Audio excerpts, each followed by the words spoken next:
Join us for the very first IFL Live at London's Indigo at the O2, Sunday, August the 13th, with me, Coogan Cassius, and some very special guests. Eddie Hearn, Darren Barker, Johnny Fisher, and more. Tickets now on sale. So in the words of Eddie Hearn, you get up, you dress up, and you fucking show up. Andrew McCART, IFL TV, proudly sponsored by Everlast. Delighted to be joined by my big mate, Billy Nelson. Billy, always a pleasure to speak to you. Now, I just want to keep this one short, and just because obviously a huge historic fight. I'm going to call it a historic fight because it's an undisputed welterweight championship against two awesome fighters in ERROL Spence Jr. and Terence Crawford. So I just want to get your thoughts on it. I'll get your thoughts on the breakdown of the fight, the keys to victory and whatnot. But yeah, how excited are you for tonight's fight? Oh, this will be a phenomenal fight. Well, it's got all the ingredients to be a phenomenal fight. I just hope we're not disappointed, but I'm sure we won't be. No, I don't think we will be. I think if you look at the way they approach the game, the way they fight, I think it's going to be an absolute grueling contest, and I'm looking forward to it. Now, obviously, I want to speak to you because you've faced Terence Crawford before with Ricky Burns back in 2014. Ricky went the distance with Terence. I think it was for the WO lightweight title, nearly 10 years ago. Yeah, you've seen Bud up close and personal, albeit a good few years ago now. But back then, how good was he? Did you realise he was that good and he was going to be this good back then? I told people back then this was the best fighter I've ever seen. His balance, shot selection from both stances was phenomenal. His judgment of distance, exceptional.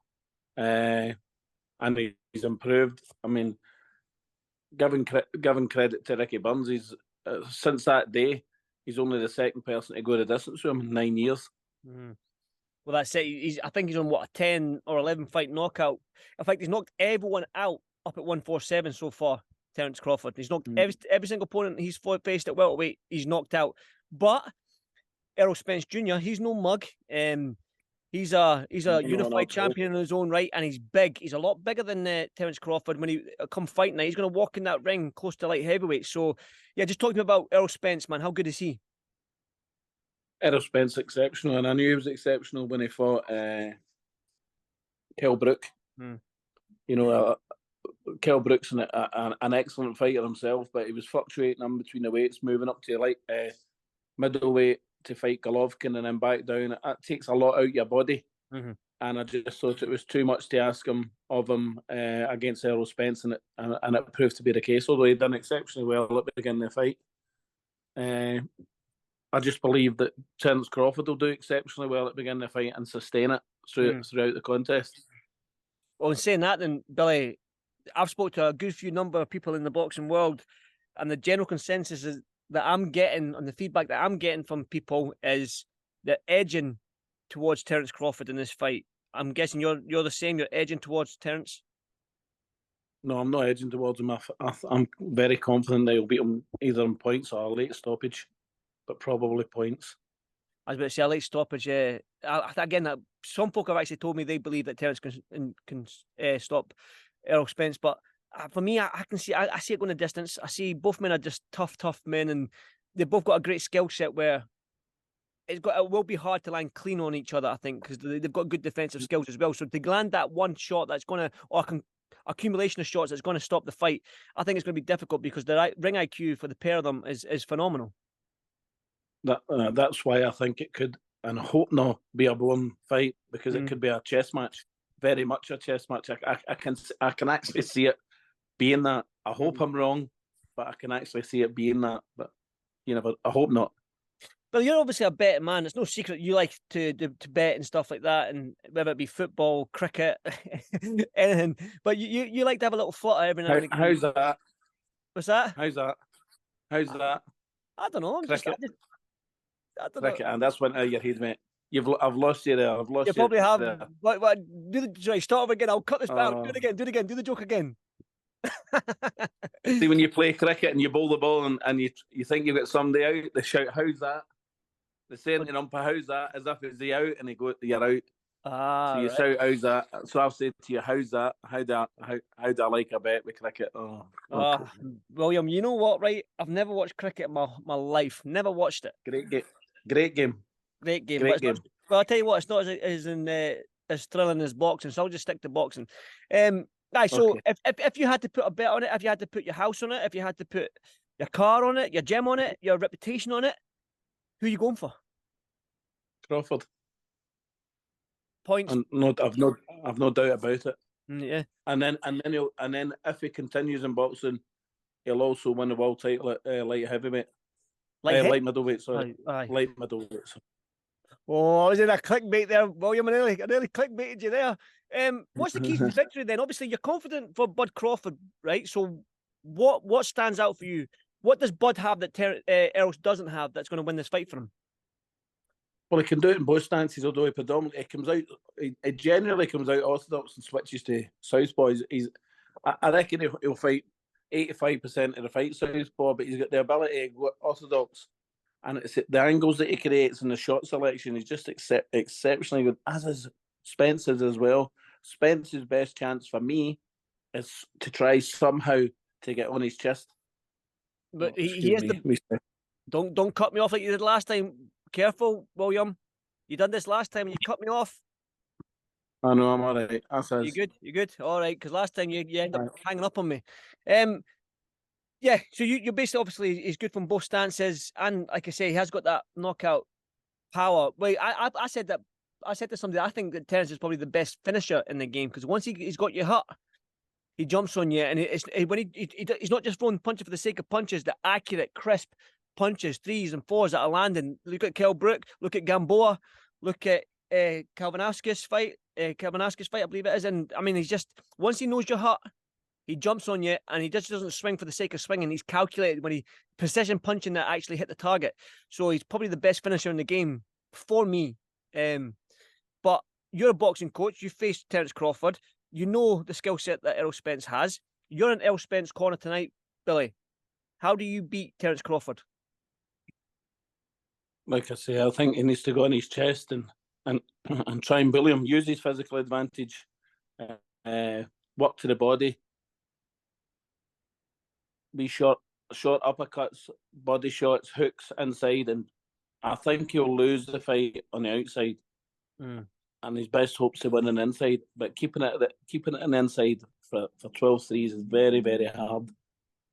I think he's got a hard shift in front of him. I do. I see him getting a hard shift in front of him. Plus, he's had these accidents as well, which must have took it out of his body in some way, shape, or form. And I think Errol Spence, by the time he enters the ring, he's been out the ring 15 months as well. So I know a lot of some fighters and some coaches don't believe in ring rust if you're getting good hard sparring, but I believe it's the thing. It's sparring, but a fight is totally different. Under the lights, 10,000 people watching, cameras, you know what I mean? The ring walk, it's a totally different environment than a closed gym when 5 people are watching. So I believe in ring rust. So can we read too much into that the fact that he's been in the ring maybe 15, 16 months before he faces Terence? The ring rust will have an effect, especially early. Especially early. And that's when, in my opinion, if Crawford sustains a quick start and a reasonably healthy lead, then Spence is going to be chasing the fight. Chase the fight, you make mistakes, and you can't even afford to make mistakes against Crawford because he'll capitalise on them. Obviously, they share common opponents, Billy, and Sean Potter and Kell Brook. Now, obviously, Errol fought both fighters before Crawford fought them, but Crawford dismantled them in a better fashion, if that makes sense. So can we read too much in that, or is that just, can we use that as a yardstick to predict this fight? No, I thought Spence was exceptional against Kell Brook, although, like I said earlier, the weight might have had an issue with Kell Brook. You know, going away up, because Kell's a naturally big guy, just walking about normally. He's got to be 12.5 stone. You know, he's a big guy for that weight. But to go from middleweight back down to welterweight, that's difficult for anybody to do. But especially at that against a caliber opponent that Errol Spence is. There's a thing as well that people are saying. Obviously, I knew he fought on Tuesday, and people are saying that I knew he's pound for pound number one. No matter what the result is with Spence Crawford, I knew he's pound for pound number one.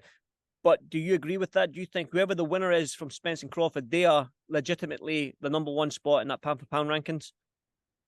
If Crawford wins tonight, he's number one. If Errol Spence wins, he's probably number 2 or 3. Because his resume is not as good as Anoui's.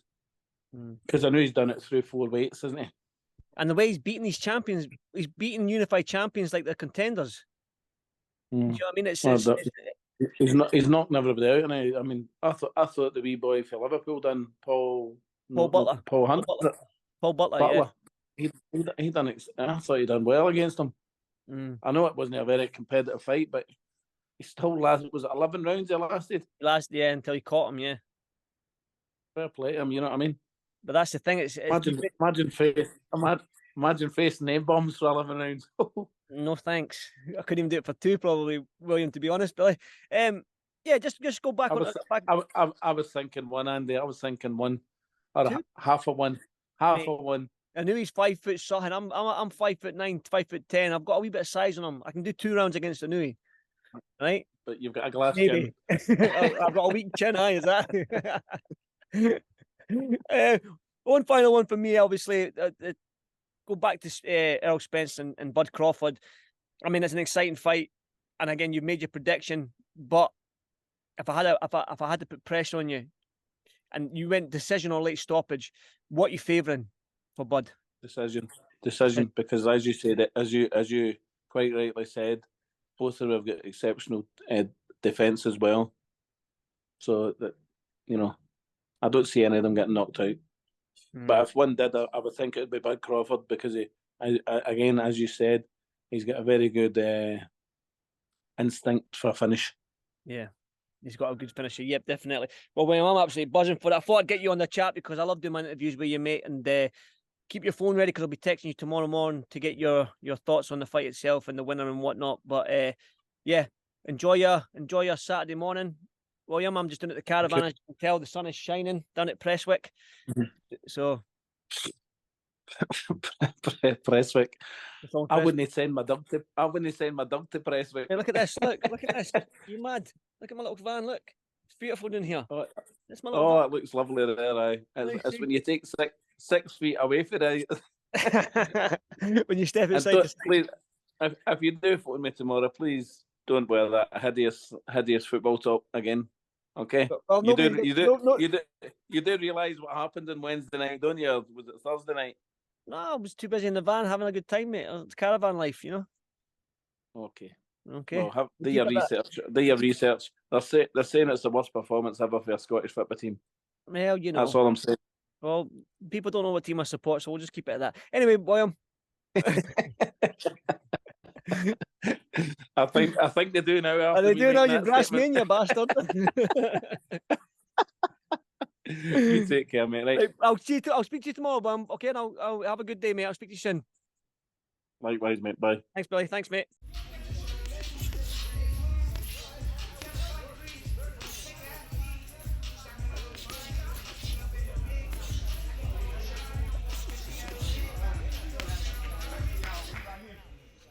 Join us for the very first IFL Live at London's Indigo at the O2, Sunday, August the 13th, with me, Coogan Cassius, and some very special guests, Eddie Hearn, Darren Barker, Johnny Fisher, and more. Tickets now on sale. So in the words of Eddie Hearn, you get up, you dress up, and you fucking show up.